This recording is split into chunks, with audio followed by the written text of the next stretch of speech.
Graeme Robinson is now with us, and one of the longest serving Abers members, I would think. Graeme, you were here 1948, was it? Day one? Day one, yes. What was it like in 1948? Interesting. The ground we were now playing on was just a paddock. Right. And the slope down to the river, down to the creek behind us, and we played there for 3 years on that ground. How many houses surrounded? Nothing.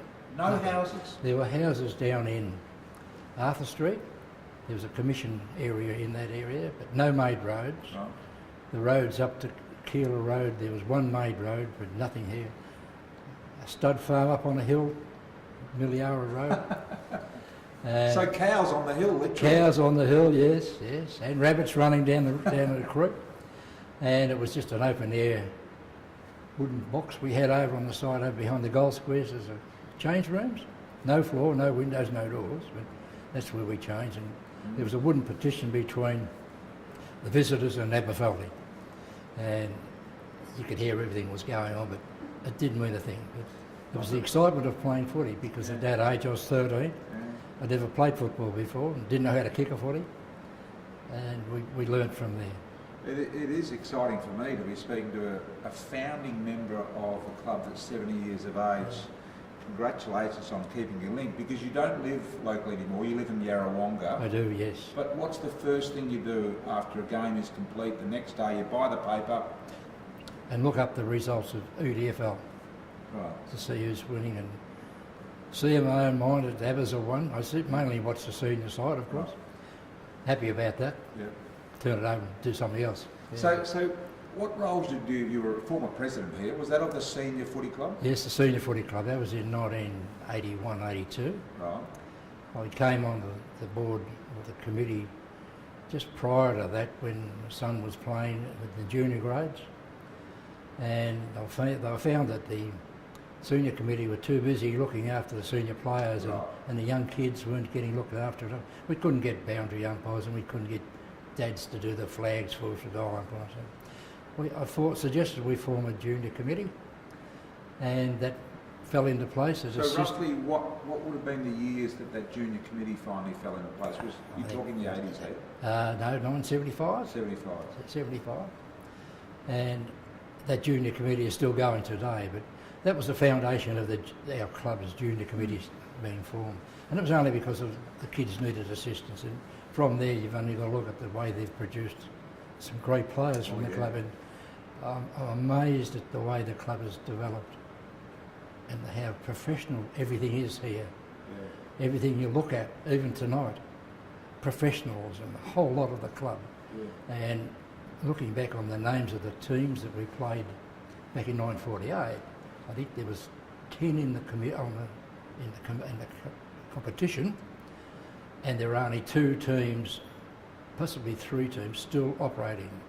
That's Duda Stars, West Brunswick and Abers. So really, that stays. The work that those guys put in back in 1947, 48 to get it going, stood a good stead to where we are today.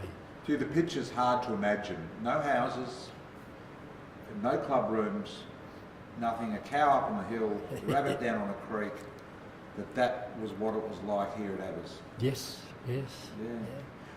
We used to finish the game here as we got 15, I think 16.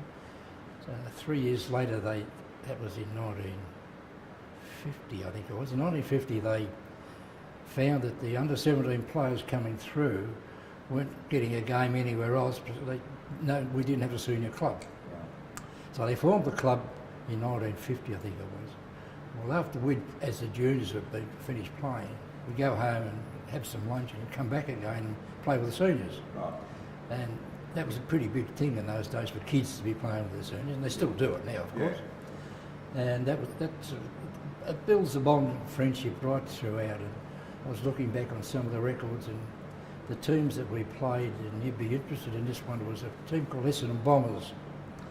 And that was coached by an Essendon player called Harry Eckwood. Right. And Harry Eckwood was a place kick expert. Really? And he used to teach the kids in the Essendon Bombers team how to place kick a ball.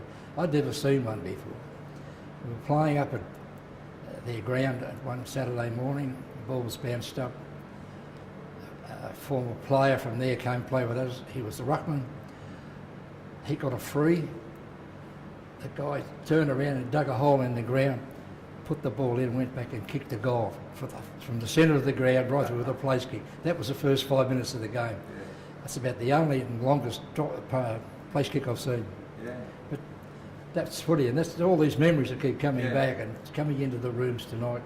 See so many pleasant faces that I've known, And is it great to see the honour boards and Oh, the trophy cabinets? fantastic. Yeah. Yes, yes. And there's got more apparently, Yeah.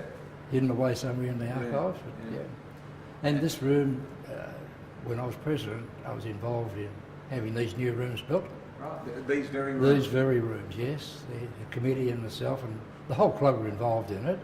But there were 4 or 5 of us went to the council, and we had one of our own players did the drawings. He was an architect, and he did the rooms up. I did the plans. We submitted them to council, and there's a lot of work done by the players and the committee, and we eventually got it through. And here's the other day now talking about going up Yeah. to this upstairs.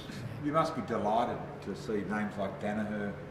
Oh, how good's that? Yeah. Yeah. How good is that? Oh, that's fantastic, you know, and to see the parents involved with the club, not only as spectators, but involved with the committee, Yeah. and that's putting a lot of knowledge into the club.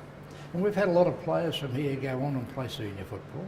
In our team, when we won the grand final in 1951, the under-17 premiership, I was vice-captain of that team.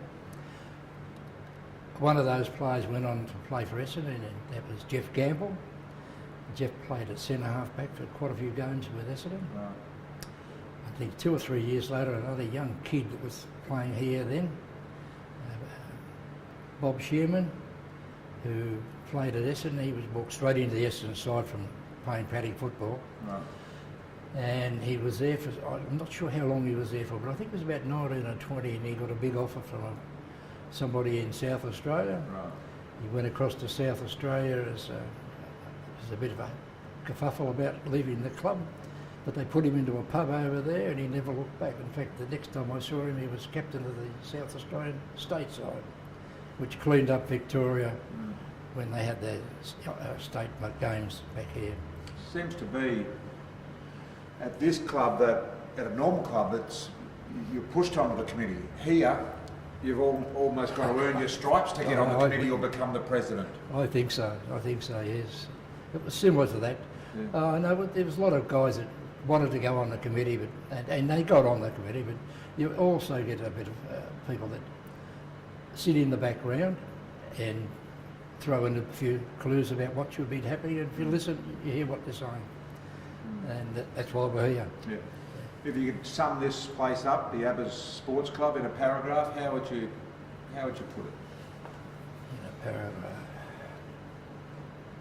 Probably if you're not making dust, you're eating dust, and this club is making dust.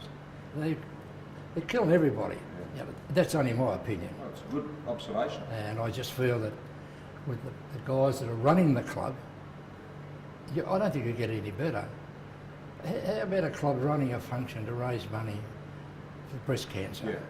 Yeah. Like a cricket match. And they had this room decked out, and I didn't come to see the game, but it was on the television. Everything was pink. Fantastic. They did a wonderful job. Yeah. So that's inspiring for me to see what the club is doing, you know. And I think a lot of congratulations should be with our forefathers. Yes. Way before my time, that set it all up, Yeah. and I'm very pleased about it. Well, Graeme, congratulations to you. I can't believe that I'm actually sitting here talking to a guy that was here right at the start in 1948. Yeah, long time ago. Wowee. Graeme Thanks. Robinson, congratulations. Thanks, Brian. Thank you. Thank you.